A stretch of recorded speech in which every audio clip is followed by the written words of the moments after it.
prielnice și dacă le pierdem, îi vai de noi. Ajută-ne să alegem momentul prielnic din seara aceasta, Doamne. Ajută-ne să Te alegem pe Tine, să nu plecăm fără Tine. Doamne, aici sunt prieteni ai casei Domnului, Te rog să mântuiești în această seară. Doamne, fă ca cei ce au venit pentru prima dată în biserica aceasta, sau poate pentru a doua oară, sau a câtea oară, și nu s-au întors încă la Tine. Doamne, fă ca cuvântul din această seară să nu se întoarcă fără rod. Mă rog, Doamne, în această seară, binecuvântarea Ta să fie peste fiecare suflet, Doamne. Fiecare suflet să capete binecuvântarea domniei Tale și când vor ieși afară din locul acesta, din prezența Ta, să spună mărit să fie numele Tău, Doamne. Aleluia numelui Tău, credem, Doamne, prin credință că Tu ești acela care ești cu noi în acest moment, care ne vei vorbi, Doamne, în numele lui Iisus proclam biruința Ta peste cuvântul de astăzi, Doamne. Chiar dacă, Doamne, am fost pregătit cu un alt mesaj, Tu mi-ai dăruit alt mesaj aici, Doamne. Știu și simt că Duhul Tău cel Sfânt este aici, Doamne. Cred lucrul acesta, Doamne, cu tărie și spun prin credință, Doamne, în Tine că Tu ești aici, în locul acesta și ne vei binecuvânta pe toți. În numele lui Iisus Hristos proclam biruința Ta peste biserica aceasta, peste toți cei ce suntem aici și peste cuvântul din această seară. Mă zmeresc înaintea Ta, Te rog, Duhule Sfânt, binecuvântă-mă și vorbește Tu în această seară. În numele lui Iisus Hristos îți mulțumesc. Amin. Vă rog să deschideți cuvântul lui Dumnezeu la Luca, capitolul 19.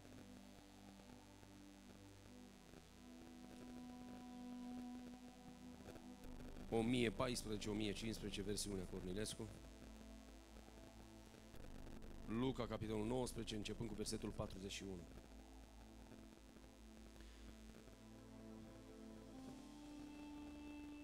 Este vorba despre intrarea lui Iisus în Ierusalim. Citim versetul 41. Când s-a apropiat de cetate, a văzut-o, Iisus a plâns pentru ea și a zis: dacă ai fi cunoscut tu măcar în această zi. Mai citesc o dată, pentru toți. Dacă ai fi cunoscut tu măcar în această zi lucrurile care puteau să-ți dea pacea, dar acum ele sunt ascunse de ochii tăi. Vor veni peste tine zile când vrăjmașii tăi te vor înconjura cu șanțuri, te vor împresura și te vor strânge din toate părțile, te vor face una cu pământul, pe tine și pe copiii tăi din mijlocul tău. Și nu vor lăsa în tine piatră pe piatră. De ce? Pentru că n-ai cunoscut vremea când ai fost cercetată. Momentul prielnic. Vă rog să vă reașezați.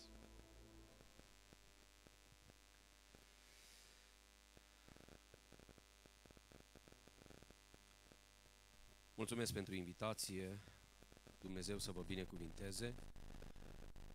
Sunt de aproape 8 ani de zile în Anglia, aici în Oldham, și este pentru prima oară când suntem împreună și mă bucur din toată inima pentru lucrul acesta. Am venit împreună cu câțiva frați, Dumnezeu să binecuvinteze pe frații noștri din Biserica Rugul Aprins Oldham și Dumnezeu să vă binecuvinteze pe toți. Îi drept, noi suntem penticostali, voi sunteți evangeliști, dar Domnul nu privește aici.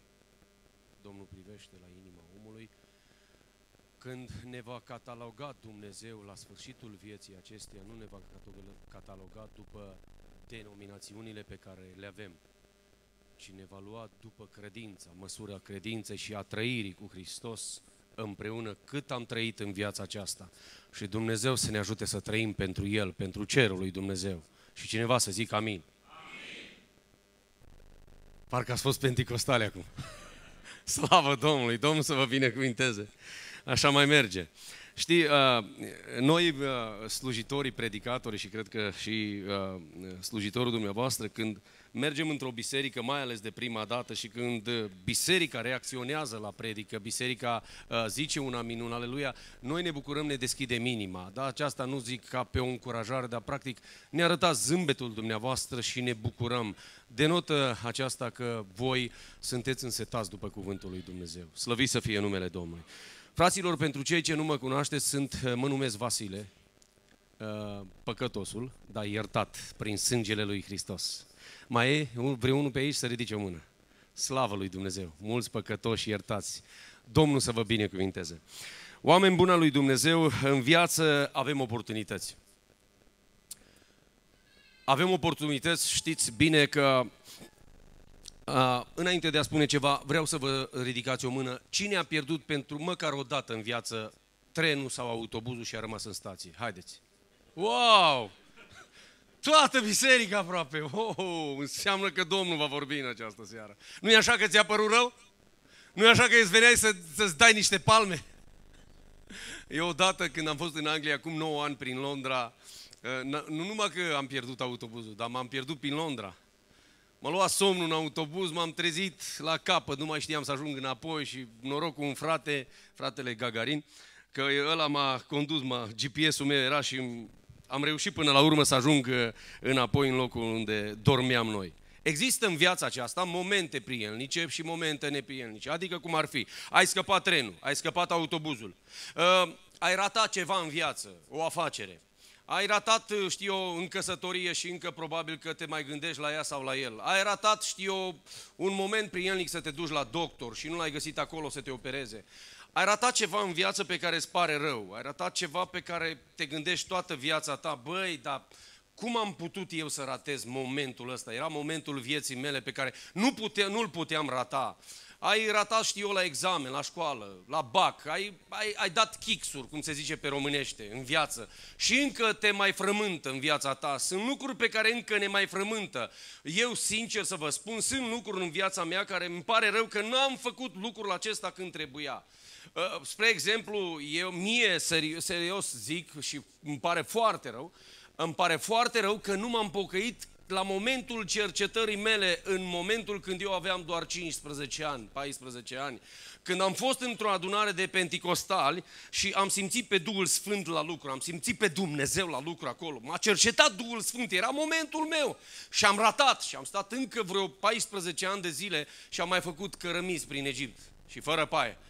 Și am stat și am păcătuit și am făcut tot felul de păcate și mi-a părut atât de enorm de rău. Am suferit și cred că majoritatea dintre dumneavoastră v-a părut rău, dar a existat un moment în viața aceasta, după 14, 15, 16 ani, a existat un moment prielnic pentru mine. Fiind un om care îmi plăcea mult sportul, fotbalul, am luat-o de la divizia județeană până la divizia A, până la divizia națională. Am jucat cu Naționala României și nu zic ca o laudă. Am jucat, am ajuns în accesiune, tot ziceam lui Dumnezeu, bă, mă pocăiesc, mă întorc la Dumnezeu. Mă întorc, auzeam cântece de pocăință, cântece creștine, așa cum auzi tu astăzi, care nu ești întors la Dumnezeu.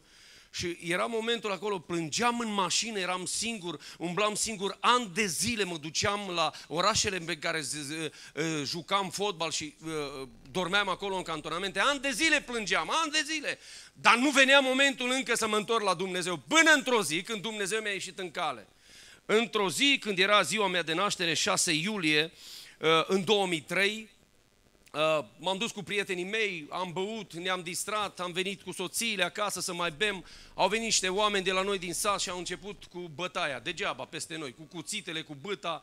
Era să-mi dea un cuțit pe aici. Astăzi sunt frații mei, sunt la noi în biserică și mă închin cu ei, slavă Domnului. M-am ferit, am dat și eu pe acolo cum am putut. Am dat bine, am plecat.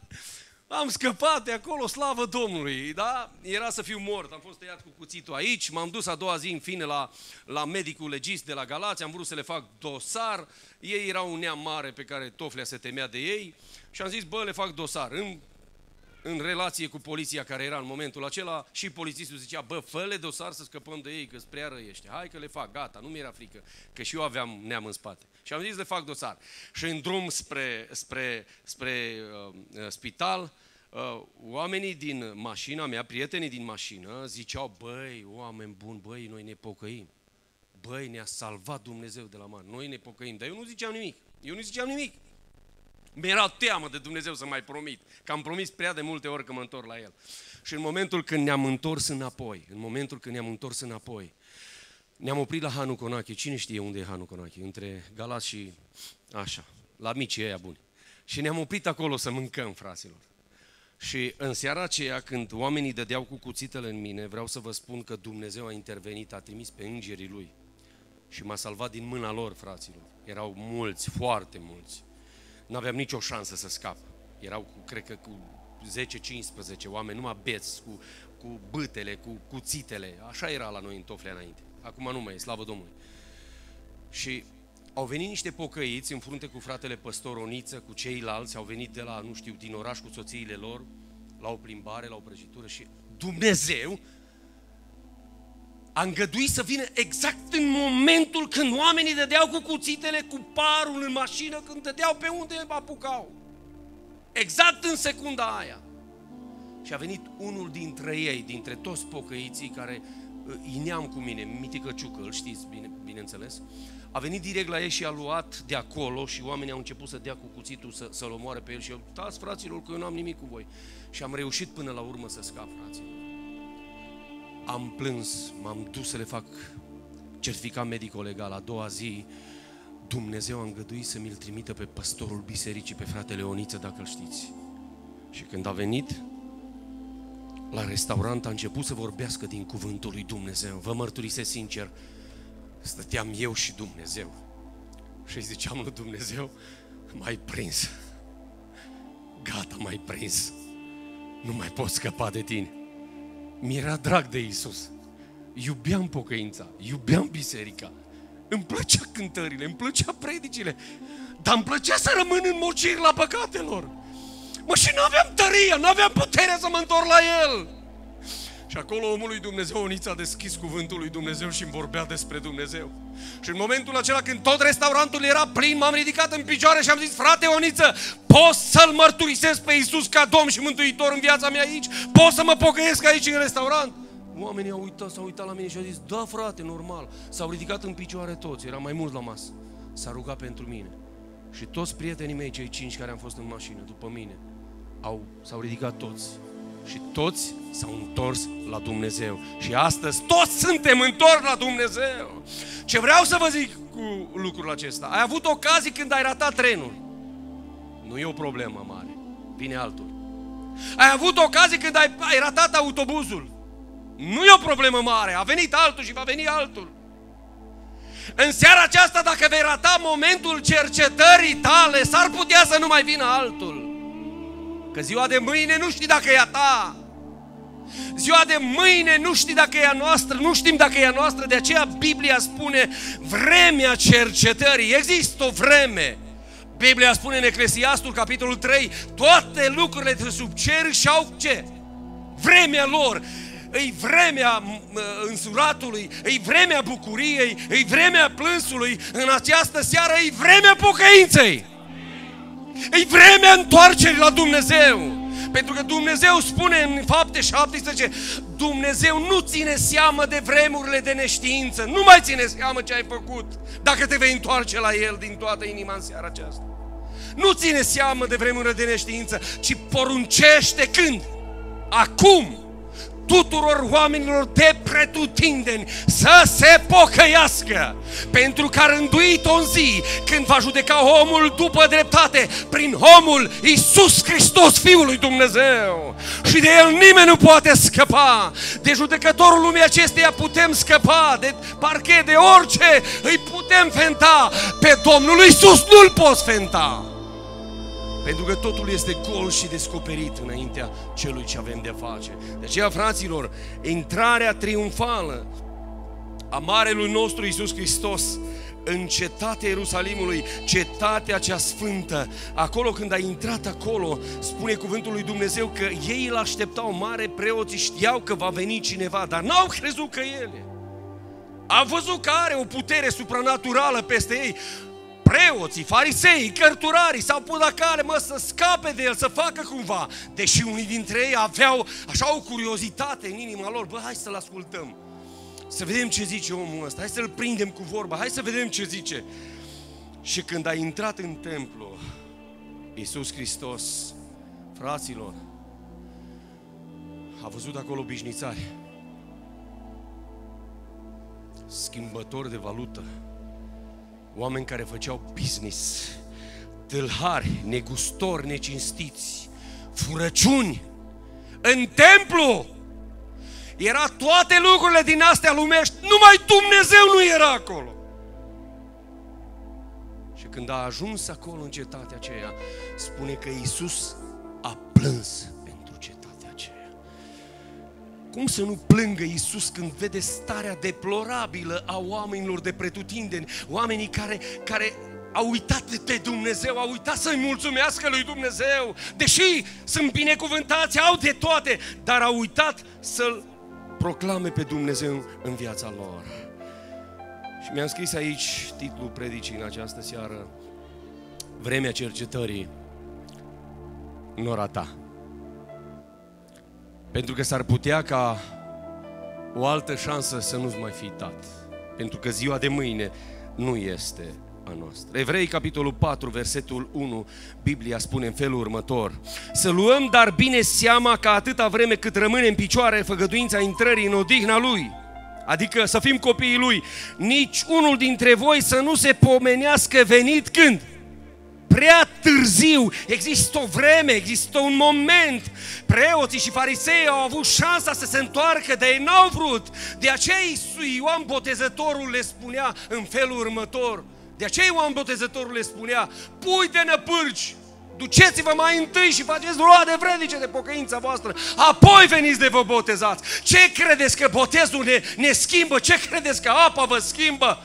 Faptele voastre, viața voastră schimbată, aceea va fi plăcută înaintea lui Dumnezeu. Au ratat momentul prielnic din viața lor, pentru că viața lor era axată doar pe lucrurile materiale. Bani, bani, bani și iar bani. Negustori, necinstiți, oameni care nu făceau nimic după voia lui Dumnezeu, deși erau preoți, deși erau farisei, deși erau cărturari, deși au citit Tora de la cap la coadă, au citit totul, dar oamenii aceștia nu făceau ce le cere Dumnezeu, fraților. Este vremea cercetării tale. Știți de ce? Pentru că nu știi dacă ziua de mâine este a ta. Dumnezeu, dacă vă uitați în capitolul 20, spune, în pilda vierilor, le-a trimis pe niște robi. I-au bătut zdravăn. Apoi l-au trimis pe fiul lui. Spune că când l-au văzut de departe, l-au luat, l-au omorât și a spus: haide să luăm moștenirea lui. Oamenii nu-L primesc pe Hristos, nu primesc lumina lui Hristos pentru că ei se complac în întunericul lumii acesteia, în bogățiile lumii acesteia, pentru că au uitat să se cerceteze, au uitat să-și cerceteze sufletul înaintea lui Dumnezeu. Știți ceva, fraților? Când am venit aici în Anglia cu toții, am spus: bă, măcar să-mi fac și eu acolo o căsuță cât de mică, sau să termin căsuța, mai îmi trebuie și mie 30-50 de milioane și nu mai trebuie nimic, doar să mă pocăiesc. Acum n-avem o căsuță, avem mai multe. Avem mașini, avem averi, avem de toate, avem apartamente, avem tot și nu ne mai oprim.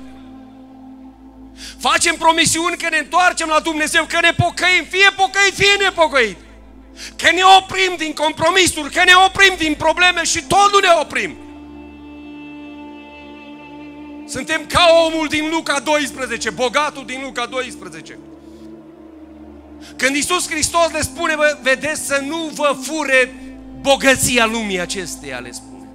Să nu iubiți bogăția lumii acesteia. Apoi le spune pilda aceasta, spune: un om bogat i-a rodit țarina. Era atât de bogat și a zis el: ce voi face? Pentru că am multe roduri. Ce voi face? Voi strica grânarele mele și voi face altele mai mari. Apoi vine Dumnezeu la el și spune: auzi, nebunule, chiar în noaptea aceasta, sufletul ți se va lua. Și lucrurile acestea ale cui vor fi?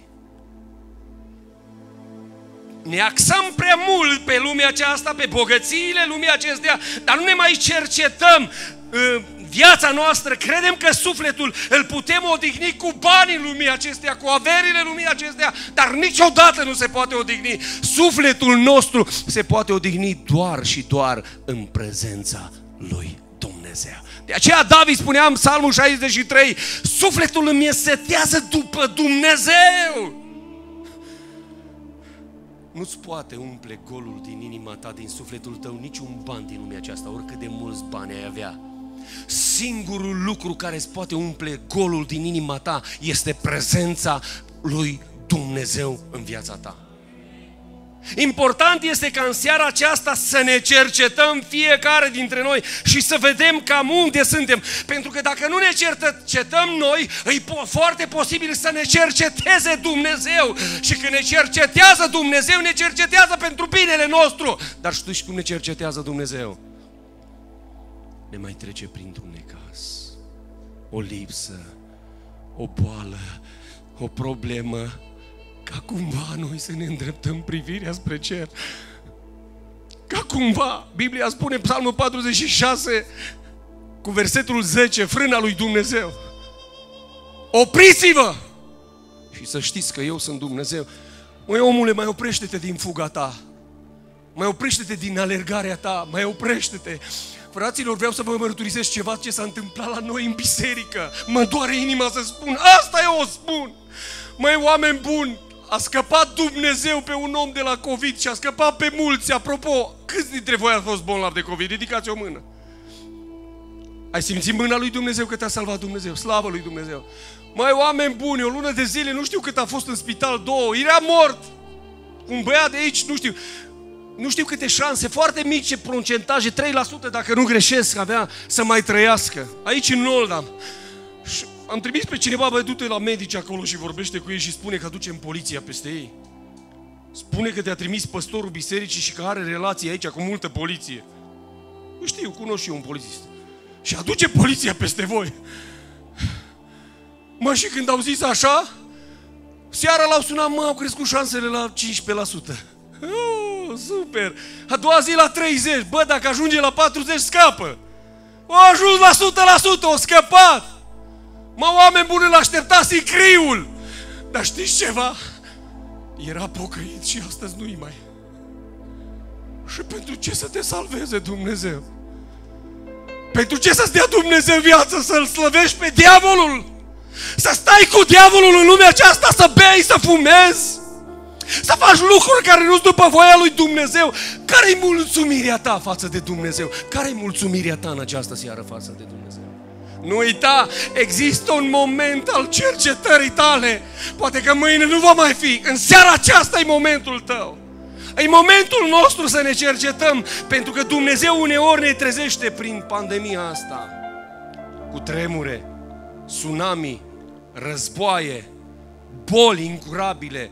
Aceasta este o trezire, un clanson de la Tatăl nostru din cer și ne spune tuturor, mă auziți? Opriți-vă din alergarea voastră nebună și mai îndreptați-vă ochii spre mine, zice Domnul. Pentru că prea mulți se axează pentru lucrurile vieții acesteia și nu se mai cercetează. Este vremea cercetării noastre personale. Evreii au respins avertizările lui Dumnezeu și de aceea zice Biblia că și nouă Dumnezeu ne-a dat multe avertizări. Uitați ce spune cuvântul lui Dumnezeu în Matei, capitolul 23, cu 37. Ierusalime, Ierusalime, care omori pe proroci și uciși cu pietre pe cei trimiși la tine. De câte ori am vrut să te strâng, să strâng pe copiii tăi, cum își strânge găina puii sub aripi și n-ați vrut. N-ați vrut să vă pocăiți. Ați respins chemarea lui Dumnezeu. Este ca și cum mi-a dat vreme Izabelei în Apocalipsa să se pocăiască de păcatele ei și n-a mai vrut. Biblia spune în Isaia 55:6, căutați pe Domnul câte vreme se poate găsi. Căutați-l bâșbâind, adică să fie aproape de tine. Omule, mă auzi? Mă auzi în seara aceasta? Dumnezeu te-a adus aici în această seară ca să spune să cauți pe Domnul câte vreme se poate găsi. Poate că ai zis în inima ta, nu astăzi. Poate că ai zis mâine, dar vreau să spun că ziua de mâine nu este a ta. Nu este a mea, este a Domnului. El știe ce se va întâmpla în ziua de mâine. E seara chemării, e seara cercetării tare. Dumnezeu ne dă avertizări și ne spune, bă, nu mergi bine, trebuie să te întorci la mine. Bă, nu-i bine ce faci, nu. Îți vorbește Dumnezeu prin toate. Îți vorbește Dumnezeu printr-o cântare, prin pandemie. Îți vorbește Dumnezeu printr-o predică. Îți vorbește Dumnezeu printr-o vedenie, printr-un vis, prin orice. Mai mult de atât, Dumnezeu îți vorbește prin această pandemie, prin coronavirus. Și spune și mie, oprește-te și să știi că eu sunt Dumnezeu. Iisus plânge pentru tine în această seară. Iisus plânge pentru tine ca tu să te pocăiești din toată inima ta, să te întorci la El, pentru că El este gata să-ți mai dea o șansă. Știi ceva? Nu ignora chemarea lui Dumnezeu. Chemarea din seara aceasta, am să vă chem la o rugăciune când voi termina, nu-i chemarea mea, e chemarea cerului, e chemarea împăratului. Când Iona a fost la cei din Ninive, a spus, încă 40 de zile și cetatea va fi nimicită. Ce ai face dacă ar veni un Iona astăzi aici? Încă câteva zile, încă câteva ore și cetatea din aceasta, Manchester, va fi nimicită. Ce ai face? Toți s-au pocăit în sac și cenușă. S-au întors la Dumnezeu, pentru că atunci a fost vremea cercetării lor. E vremea ta, nu ora ta! E vremea ta! Poți să spui în această seară, să nu vă fie rușine. Spune lui Dumnezeu, Doamne, astăzi e vremea mea. Spune, ai curaj să spui? E vremea mea, spune. E vremea mea. E vremea mea, Doamne. Un bogat, foarte bogat, am auzit acest lucru în urmă cu 18 ani. Obișnuia ca în fiecare an să se ducă la un castel, să se petreacă acolo. Om din lume, cu soția lui, cu oamenii acolo, era foarte bogat. În urmă cu 100 de ani. S-a dus cu caleașca lui, trăsura, cu vizitiu în față, el în spate cu soția lui și la ieșirea dintr-un sătuc spune că urechea ascuțită a soției lui a auzit o cântare dintr-o căsuță care i-a mișcat inima. Foarte frumoasă. L-a înduplecat pe soțul ei să meargă în căsuța aceea. Era un om influent. Și a zis, bine, mergem, dar nu stă mult că ne grăbim. S-au dus și în căsuța aceea erau niște credincioși. Nu erau evangeliști, nici penticostali. Erau copii de Dumnezeu. Și acolo cântau lui Dumnezeu cântări de laudă. Și apoi s-a ridicat un predicator în picioare. A predicat cuvântul lui Dumnezeu despre păcat și despre neprihănire, despre cerul lui Dumnezeu și despre iadul de mâine care va urma. Oamenii au înțeles că sunt păcătoși și că au nevoie de chemarea lui Dumnezeu, că erau oameni înțelepți, așa cum sunteți și voi astăzi. Și la sfârșit, predicatorul s-a ridicat în picioare și a spus, dacă este cineva care vrea să se pocăiască astăzi, care vrea să-L primească pe Hristos ca Domn și Mântuitor, este rugat să ridice o mână. Și soția lui era cercetată, era vremea cercetării ei și a dat să ridice mâna sus și soțul i-a oprit mâna și s-a uitat la el și a zis, pentru noi vorbește. Simt că Dumnezeu pentru noi vorbește. Eu vreau să mă pocăiesc, m-am săturat de lumea asta. Și a zis, uite, îți promit că mâine ne vom întoarce înapoi, dar acum haide la castel, ne așteaptă oamenii acolo sus la munte să ne petrecem până dimineață. S-a lăsat înduplecată de soțul ei, au plecat cu trăsura și când au ajuns sus pe munte, caii s-au speriat și trăsura s-a răsturnat într-o mare prăpastie și amândoi oameni au murit, soția și soțul. Dar înainte de moarte, spune că soțul ei să târea din răsputeri să ajungă să o ia de mână pe soția lui. Înainte să-și dea ultima suflare, s-a uitat spre cer Și s-a uitat la sine și a zis: o, nenorocitule de mâine, m-ai despărțit pentru totdeauna de Dumnezeu. Ziua de mâine nu e noastră. Există momente în viață când le poți fructifica. Și ăsta e un moment prielnic din viața ta în care tu să te întorci la Dumnezeu, în care tu să-L primești pe Dumnezeu, pentru că Hristos simte cu tine, Iisus plânge pentru tine. Observați ce spune cuvântul lui Dumnezeu. Dacă ai fi cunoscut tu măcar în această zi, astăzi, lucrurile care puteau să-ți dea pacea, dar acum ele sunt ascunse de ochii tăi. Vor veni zile peste tine când vrăjmașii tăi te vor înconjura cu șanțuri, te vor împresura și te vor strânge din toate părțile după 37 de ani. Împăratul roman Titus a făcut exact ce zicea Iisus. Exact ce zicea Iisus. Au dărâmat cetatea, templu, tot, n-a mai rămas nimic. Știi ce înseamnă aceasta? Că oamenii n-au fost atenți la glasul lui Dumnezeu. Și că dacă nu te întorci la Dumnezeu când trebuie, va exista o zi a dărâmării în viața ta. Vremea cercetării e astăzi. Astăzi, spune cuvântul Domnului în Evrei, dacă auzi glasul lui, nu-ți împietri inima. În momentul tău al cercetării este un timp, este un moment de cercetare în care trebuie să te întorci la Dumnezeu. Evreii nu puteau discerne că chemarea aceasta cerească erau pentru ei și au evitat, au ratat momentul când trebuiau să se întoarcă la Domnul.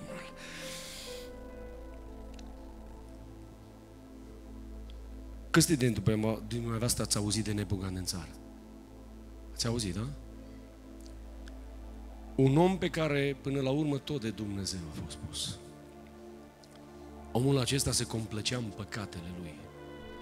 Se credea Dumnezeu. Și a venit omul lui Dumnezeu, Daniel, la el trimis de Dumnezeu și a spus în felul următor: Nebucanețare, m-a trimis Dumnezeu la tine din cer. Și ce ți-a spus?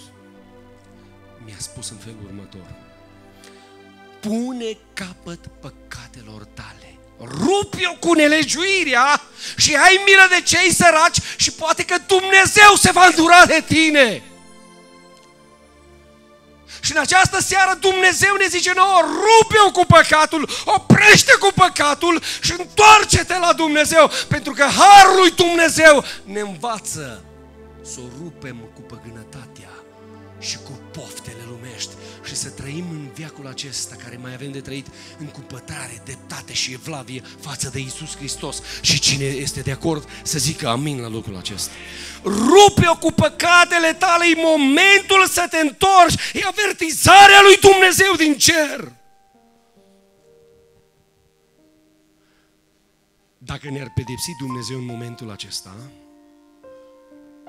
n-ar fi nicio greșeală în asta. Ar fi drept.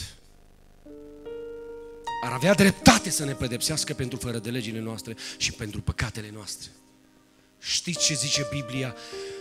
Că Dumnezeu are o îndelungă răbdare, ca niciunul să nu piară, ci toți să vină unde? La pocăință, fraților!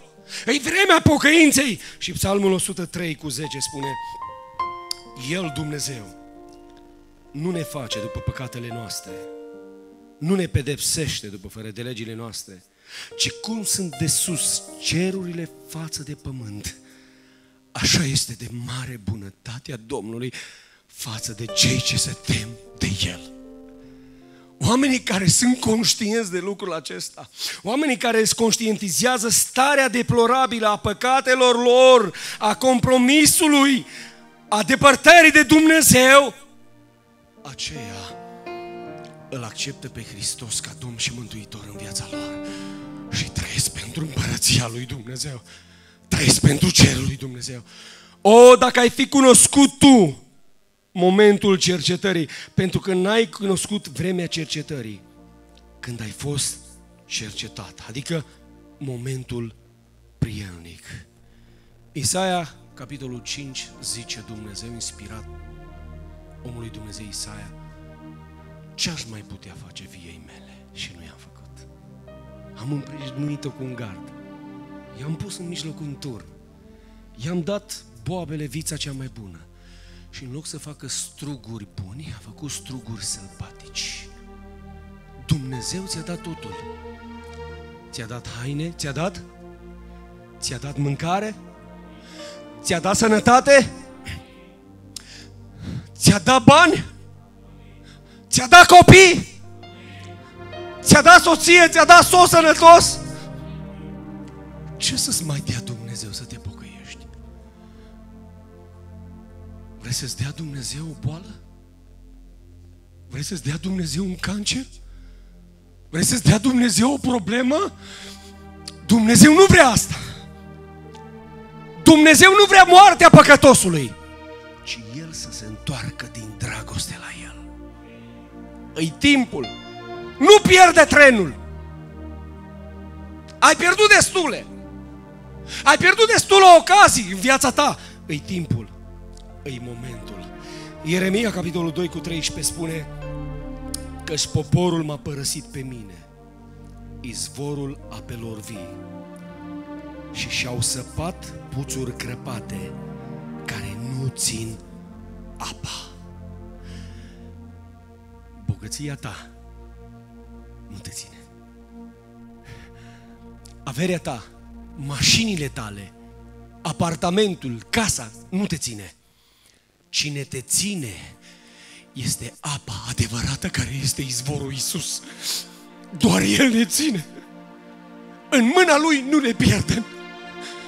În mâna Lui nu pierdem nimic. În mâna Lui suntem salvați. A vorbit fratele Marius adineauri, știți prin ce a ajuns omul ăsta? Dacă îl vedeți, e tatuat tot. A fost un om rău care a făcut multe. A tras de fiare. Era un om care se bătea. Era un om rău. A făcut închisoare în Italia. Nimeni nu-l putea opri. Dar l-a oprit într-o zi Dumnezeu. Pentru că ăsta e Dumnezeu care ne oprește. Când El n-a vrut să se oprească, l-a oprit Dumnezeu. Nu lăsa să te oprească pușcăria, a stat în temniță 3 ani. Nu lăsa să te oprească altceva, necazul. Oprește-te tu în această seară. Lasă-L pe Duhul Sfânt să te decerceteze. Vă rog să vă ridicați în picioare. Am vorbit cu pastorul vostru și mi-a dat libertatea să fac o chemare. Pentru că este momentul cercetării. Simt că este o luptă. Simt că și vocea m-a părăsit. Dar știi ceva? Nu m-a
șansa Ridică o mână să nu-ți fie rușine. mântuirii. Nu pierde șansa. Domnul vrea să scrie șansa ta. numele în cer. Aleluia! Privi pacea, bucuria și vei fi răpit în cer la Dumnezeu.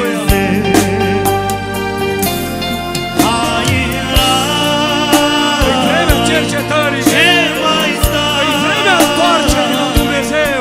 Vino să pornești, mai slăvile cerești.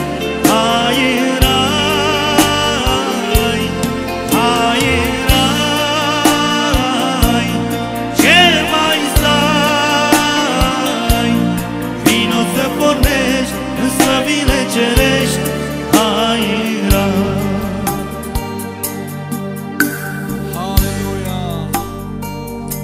Vremea cercetării. Străin, tu dacă ești, E vremea ta. de ce pripea Nora ta. mai rătăcești? N-auzi Doamne, binecuvintează chemarea acest lui suflet. Iisus. Vino, Aleluia. vino. Doamne, mustră orice duh de rușine.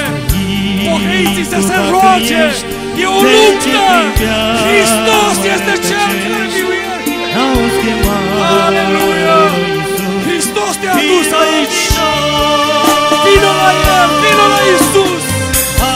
Mai este cineva să ridice o mână acolo în spate? Hai la El. Mai este cineva care vrea să-L privească pe Iisus? Ridică-ți mâna spre cer. Vino, vino. Nu lăsa pe mâine. Hai la El, nu mai sta.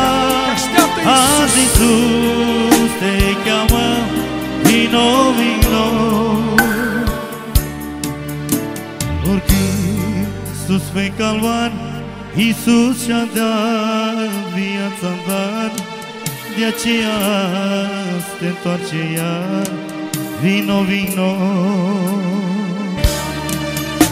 Oricând sus pe calvar, Iisus și-a dat viața în dar. De aceea te întoarce iar. Vino, vino.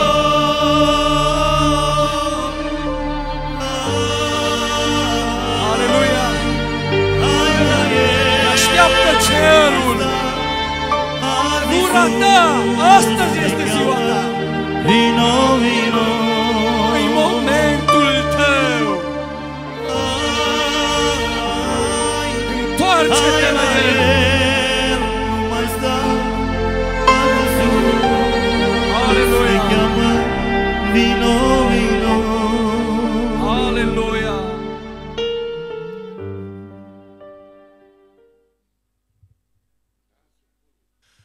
Ok, mulțumesc fratelui. Oameni buni al lui Dumnezeu, avem aici pe fratele Florin. Un om cu o vârstă frumoasă, 50 de ani, Dumnezeu să-l binecuvinteze. Omul acesta în această seară a fost vremea cercetării lui, Dumnezeu l-a cercetat. Și e momentul când să se întoarcă la Domnul. Și l-am întrebat, tu chiar vrei să te întorci la Domnul? Și mi-a zis, da. E familia ta? Domnul să-i binecuvinteze. Și ea vrea să se întoarcă. Aleluia, slavă lui Dumnezeu! Fraților, e momentul cercetării în ora ta! Ascultă-mă bine! Dacă nu te-a trezit pandemia, bolile, problemele, trezește-te tu în seara asta! Vină tu în seara asta la Hristos! Slăvit să fie Domnul! Nu ne grăbim, așa-i? Aici stăm, te așteptăm și pe tine! Doamne, lucrează, mântuiește! Nu mai e. Aleluia! Știe Să ne taina. rugăm, creștinii să se roage! Să se roage! Lacrimile care curg pe-al tău braț. Aleluia! Doar Iisus Doamne, mântuiește sufletele acestea! cunoaște totul. Aleluia! Știe suferința ce o ai în viața ta. Așteaptă Domnul! Nu pleca fără Nu Domnul! te teme, mergi înainte în Domnul care tu ai crezut.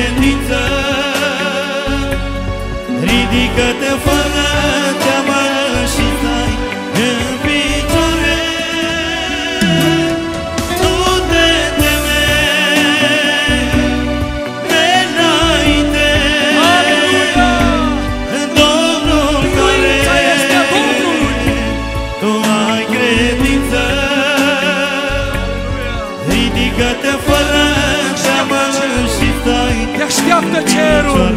Da, Domnul să-L binecuvinteze. Numai Domnul Te așteaptă știe, cerul. te ascultă.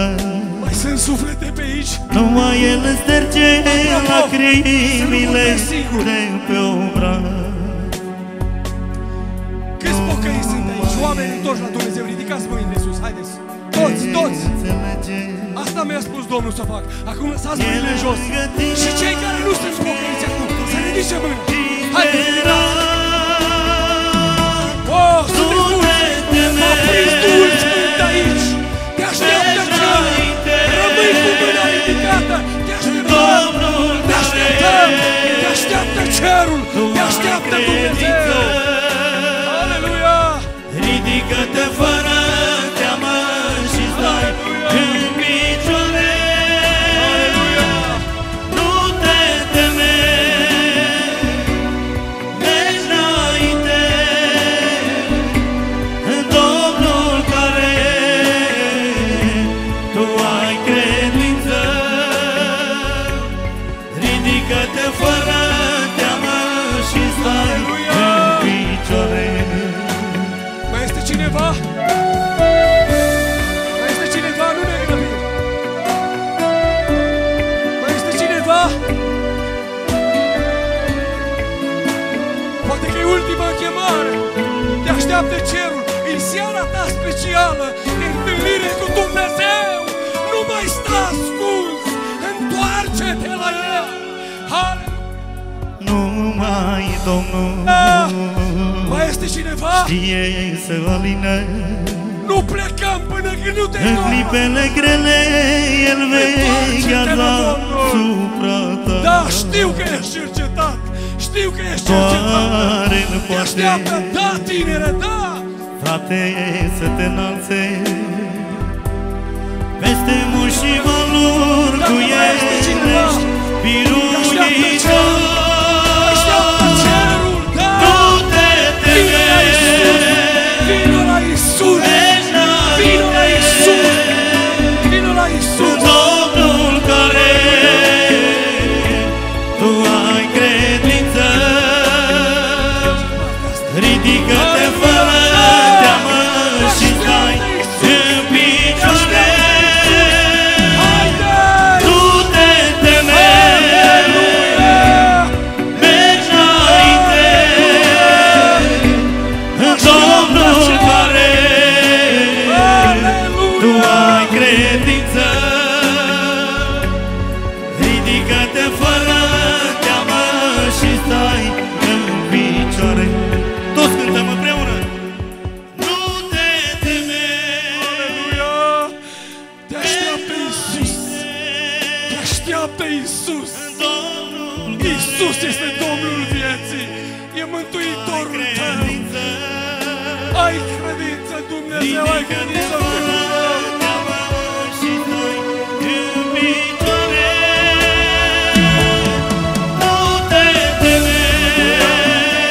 Aleluia! Haideți să stăm cu mâinile ridicate. Rugăm, cântăm. Tu ai credință. Doamne, binecuvintează. Ridică-te fără teamă și stai în picioare. Aleluia! Aleluia! Îi seara întâlnirii cu Dumnezeu. Cineva să zică amin. Îi seara cercetării. Cineva să zică amin. Dumnezeu zice în Isaia, spune, după cum ploaia și zăpada cade din cer pe pământ și udă pământul și îl face să o drăzlească și să dea rod, tot așa și cuvântul meu care v-a fost vestit nu se va întoarce la mine fără rod. Aleluia! Ăsta-i rodul lui Hristos. Ăsta-i rodul lui Hristos. El a murit pentru voi. El a murit pe cruce. El și-a vărsat sângele lui cel Sfânt.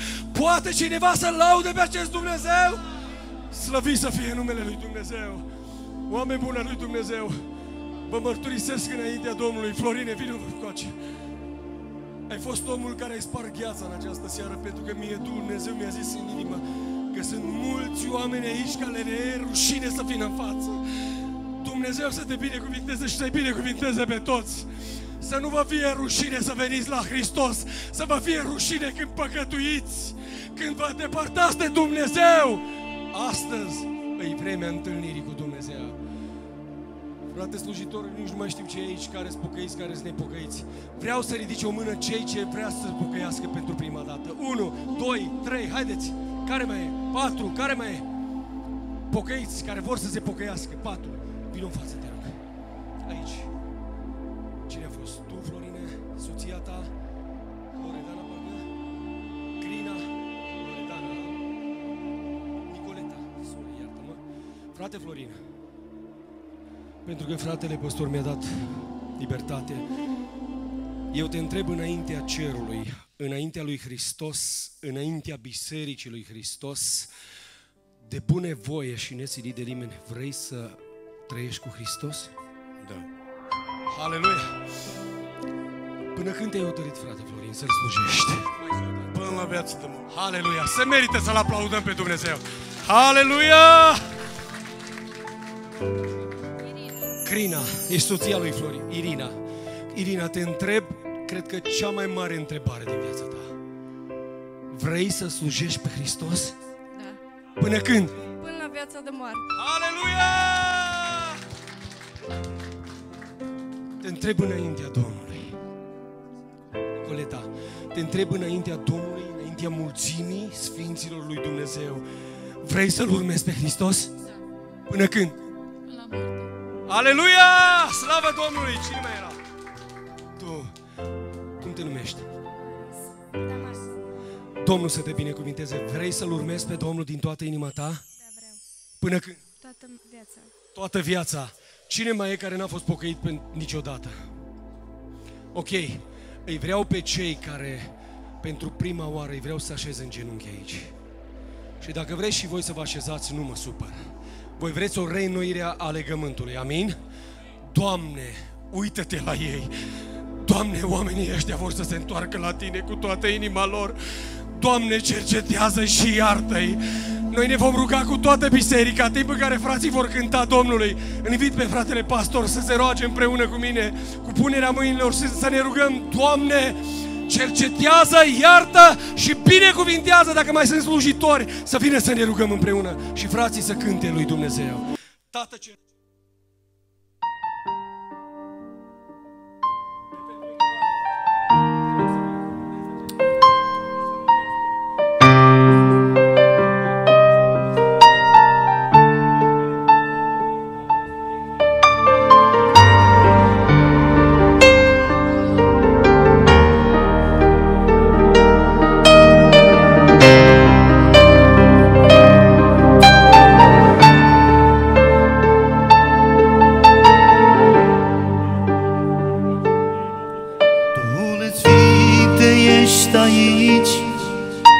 Te simțim cum ne atingi, simțim prezența ta, iar de nu te pot vedea.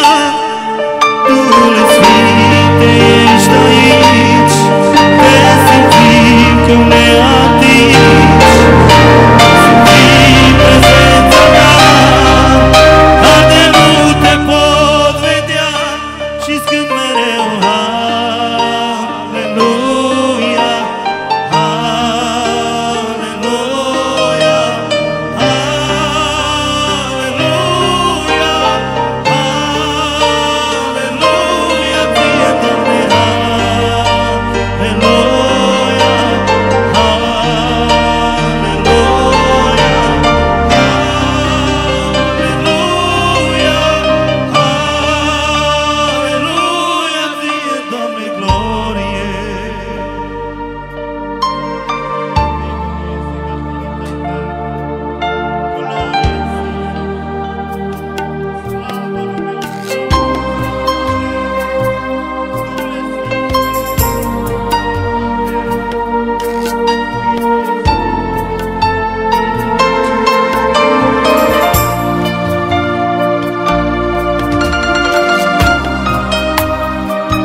ești aici, te-ai coborât să ne atingi. Simți prezența ta, ea de nu te pot vedea. Duhul Sfinte, ești aici, te-ai coborât să ne atingi. Simți prezența ta, ea de nu te pot vedea. Și-ți cânt mereu Aleluia, Aleluia, Aleluia, Aleluia, fie Doamne, Aleluia, Aleluia,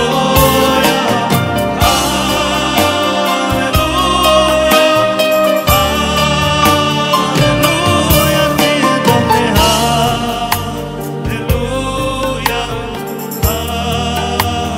Aleluia,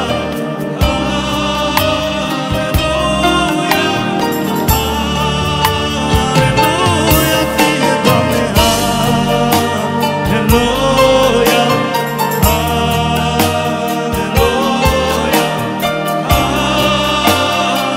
Aleluia, Aleluia, fie Doamne, glorie. Duhule Sfinte, umple-mi viața mea, umple-mi sufletul meu, umple-mi ființa. Duhule Sfinte, umple-mi viața mea, umple-mi sufletul meu, umple-mi ființa. Umple-mă, umple-mă, umple-mă, cu a ta prezență, umple-mă, cu a ta prezență, umple-mă, umple-mi ființa. Umple-mă, umple-mă, umple-mă, cu a ta prezență, umple-mă, cu a ta prezență, umple-mă, umple-mi ființa. Duhule Sfinte, umple-mi viața mea, umple-mi sufletul meu, umple-mi ființa.